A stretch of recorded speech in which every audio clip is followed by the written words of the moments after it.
Hola mis queridos amigos, nuevamente con ustedes, su doctor Maximiliano Moreno, que les va a hablar acerca de la medicina rural en el Ecuador. Entendemos como medicina rural aquella medicina que utiliza los avances científicos técnicos de la medicina occidental y científica, más los recursos propios del medio, que son la medicina tradicional, sabadores, corteras, parteras, curanderos, plantas medicinales, alimentos nativos, eh, el sol, el agua, la altura, la radiación como recursos terapéuticos.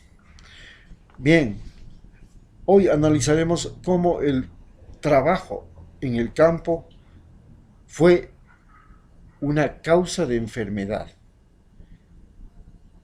Se puede acusar de que existen muchas causas de enfermedades que pueden ser bacterias, virus, parásitos, animales, accidentes, pero realmente la primera causa de enfermedad que llegó a América fue el trabajo forzado.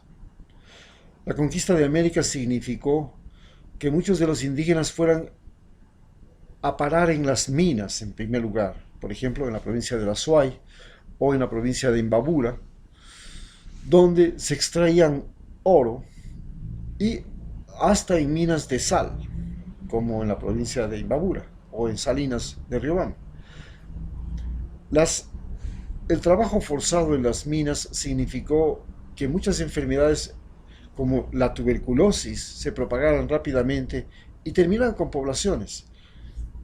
Los cañaris eran 50.000 indígenas y quedaron reducidos apenas a 5.000, porque en la provincia de La Suay se dio la mayor riqueza de oro hasta el día de hoy. Sigue siendo realmente la provincia con más oro que tiene el Ecuador, junto con la provincia del Oro, que está junto a la provincia de El Azuay justamente, y hacia los dos lados, hacia el Pacífico con la provincia del Oro y la selva amazónica con lo que es estas viñas de Santa Isabel y todas las demás, ¿no? Pero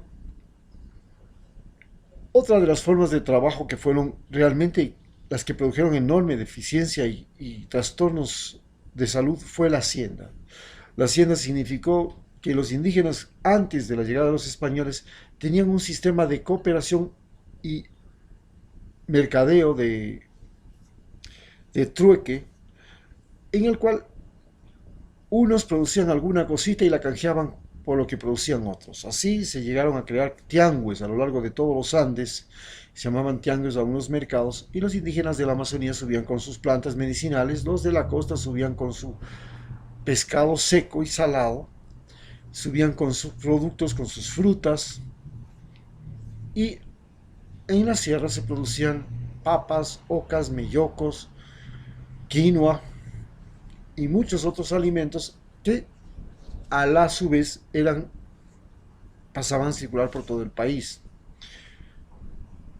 Pero en sí, la familia no se dedicaba al monocultivo.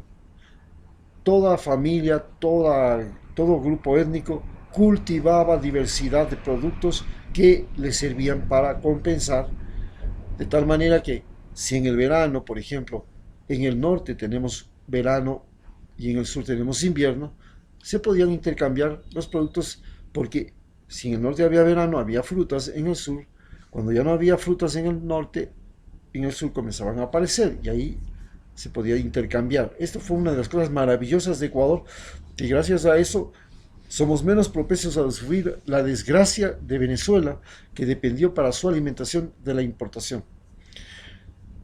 Luego, otro de los fenómenos importantes fue que los indígenas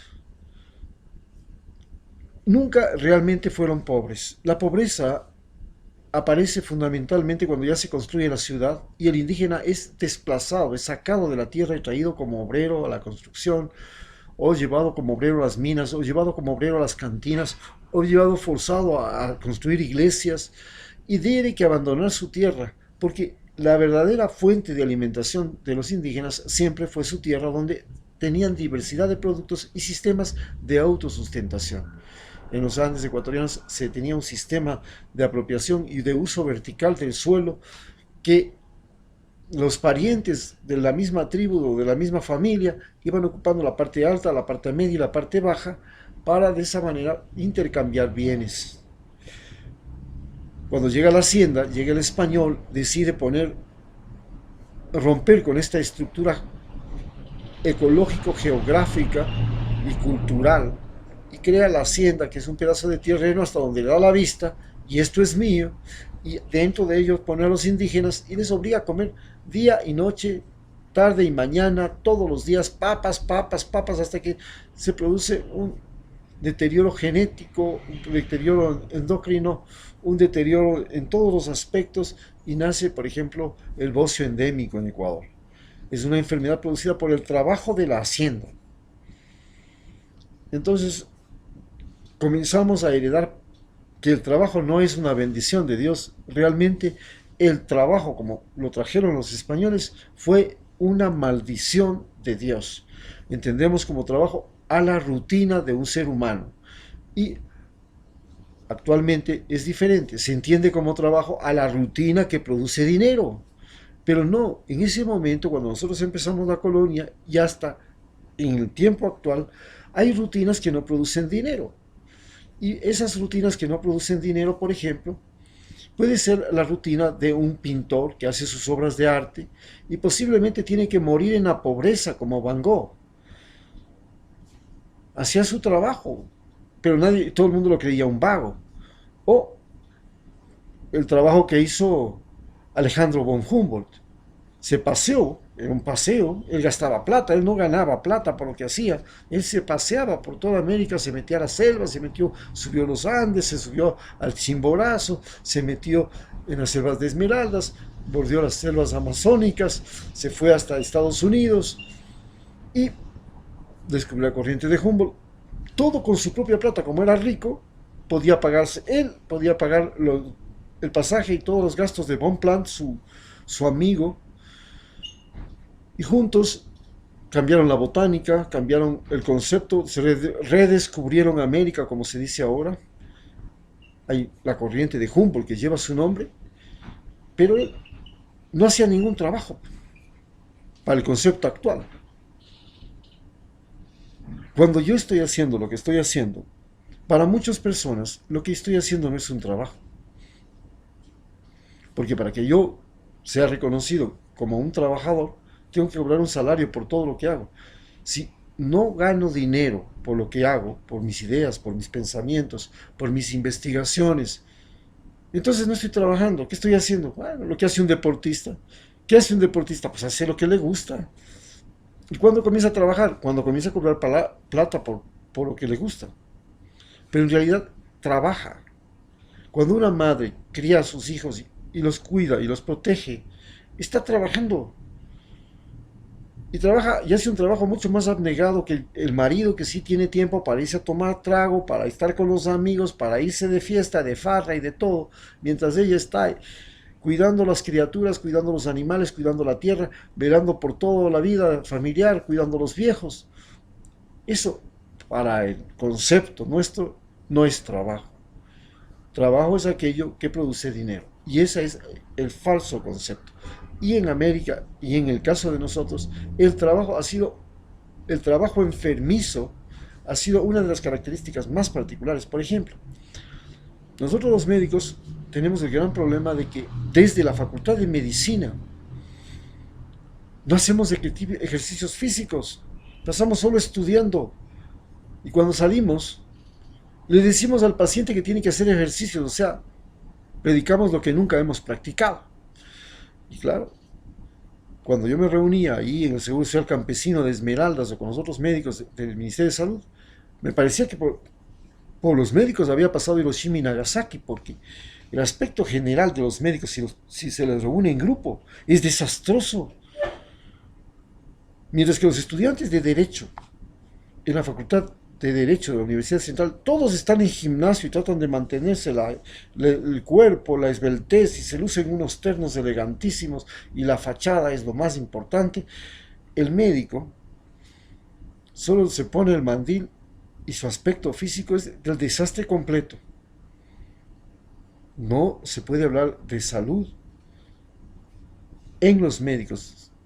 Hasta hay un dicho que dice: el médico cura del mal que muere del mal que cura, porque nosotros los médicos no nos preocupamos realmente del aspecto físico. Y la medicina se ha convertido en un trabajo enfermizo, porque además estamos en contacto con pacientes. Por ejemplo, yo estaba en una zona de dengue, de malaria, y el paciente estaba al frente mío, pero también estaban entre él y yo los mosquitos.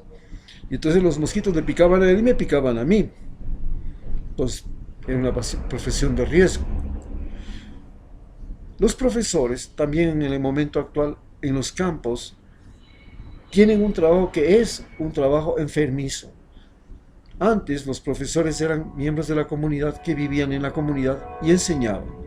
Luego se mejoraron las carreteras, se mejoró la vialidad y comenzaron a vivir en Esmeraldas y viajar desde Esmeraldas 2 horas y volver en la noche 2 horas. 4 horas viajando. Y llegaban a clases hasta sentados también. Este trabajo sedentario hizo que, por ejemplo, en Esmeraldas el mayor problema de salud que tienen los profesores es el sobrepeso. Y es una enfermedad ocupacional. Los pescadores también han pasado a tener una enfermedad ocupacional en el campo. Antes los pescadores iban a pescar y remaban y hacían ejercicio porque no tenían motores, tenían velas o remo y se iban al pescar. Cuando llegan los motores ya no necesitan hacer mucho esfuerzo, solamente recogen las redes, meten la canoa, sacan la canoa y pasan horas, toda la noche, en un espacio corto que es el espacio que les da la canoa. Se comen y recogen y regresan. Luego regresan cansados, duermen, algunas veces hacen algún deportecito, un fútbol, alguna cosa en la playa, y el resto es nuevamente sentados retejiendo la tela y otra vez apenas se levantan, mueven los brazos nada más y recogen las redes, secan las redes y no hay más trabajo físico. Como consecuencia de eso tenemos un problema de obesidad. Esta es la verdadera patología del campo y tenemos que entender que el trabajo en el campo es muy uh, puede llegar a convertirse en una fuente de salud o en una fuente de enfermedad. Cuando el trabajo se convierte en una fuente de salud, cuando el campesino tiene que caminar todos los días para ir a llevar sus vacas hasta el potrero, traerlas, arreglar las cercas y volver y hace ejercicio físico. Cuando el campesino tiene que ir a recoger sus frutas, a fumigar, a socolar las matas de cacao, a bajar el coco, todo ese ejercicio físico, el trabajo se vuelve saludable. Cuando, en cambio, en la ciudad, el trabajo tiene tendencia, por lo general, a ser un trabajo enfermizo. El trabajo en la ciudad es sedentario, es monótono, es encerrado, es en áreas contaminadas, respira, vive con el ruido, vive con la radiación, vive el estrés del tráfico y el trabajo en la ciudad aún es mucho más grave como factor de enfermedad que en el campo. Muchas gracias.